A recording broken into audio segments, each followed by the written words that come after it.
uri mu rukundo na Regis, ni ikihe kintu uzakora kidasanzwe kizatuma Regis uvuga uti nzamwiharira? Ni amafaranga nta kindi.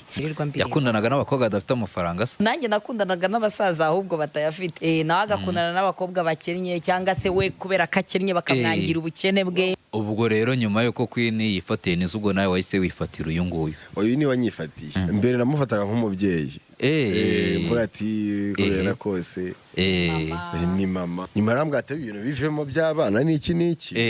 Fata umwanzuro umwe. Ubu Regis ni nk'umukunzi wa kangaho ugeze? Ubu Queen mwaratandukanye burundu, uyu ni uhari. Nta kintu ndi bumuvugeho. Na video Regis yigeze akora kumva urafushye? Nta byo gufuha bihari. Kandi murabizi neza ko nk'iyo umuntu agiye mu murenge indahira ubutanze ibidakuka. So rero bisaba ngo uyubahirize. Mugiye gukora ubukwe? Ni ukuvuga ngo byose biri muri projet. Ntabwo uyu munsi tubitangaza. Aba diaspora yemo n'abashaka umuntwara. Yampaye kwisanzura, ubwo nzisanzurana nabo nshaka. Nawe agomba kwisanzurana n'abashaka. Wemere kumuca inyuma?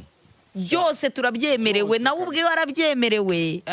Ndamutezeranya yuko kugenda kose